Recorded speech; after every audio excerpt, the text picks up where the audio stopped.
A few days after he touched upon methods of creating BFR propellant on Mars, SpaceX CEO Elon Musk mentioned in a tweet that the launch company was using cutting-edge combinations of metals, known as superalloys, to ensure the efficiency and reliability of its Raptor rocket engine, a critical requirement for BFR to enable sustainable colonization of Mars.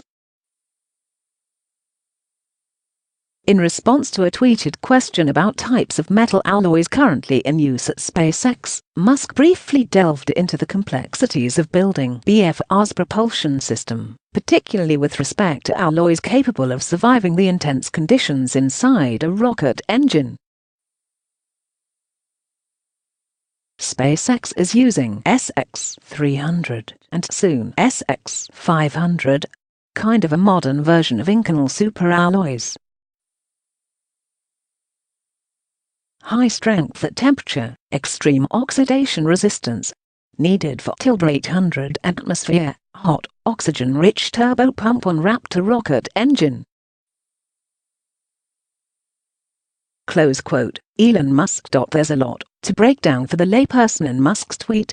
First and foremost, commenters, your author included, immediately jumped to the conclusion that SX-300-500 referred to some sort custom SpaceX material, given that SX is a frequent shorthand for SpaceX used in the enthusiast community. In reality, it was quickly discovered that the requirements Musk described for the material, namely high strength at temperature and extreme oxidation resistance, were nearly the exact same qualities of single crystal superalloys, extremely advanced metal formulations also notated as South Carolina or SX. It's quite the apt coincidence that SpaceX will apparently rely on SX alloys for critical components of BFR propulsion.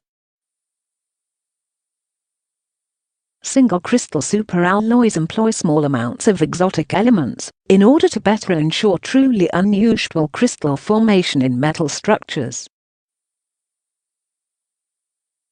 In the case of SX alloys, the optimal result is a monolithic metal structure that effectively has no visible grain, think wood grain but in metal. The resulting metal would be a huge monolithic crystal, in other words, uniform down to a near atomic level. These SX superalloys are already used regularly for industrial applications requiring the ability to reliably operate in extremely corrosive high-pressure, high-temperature environments for long periods of time, most frequently seen in gas turbines for energy generation and airplane propulsion.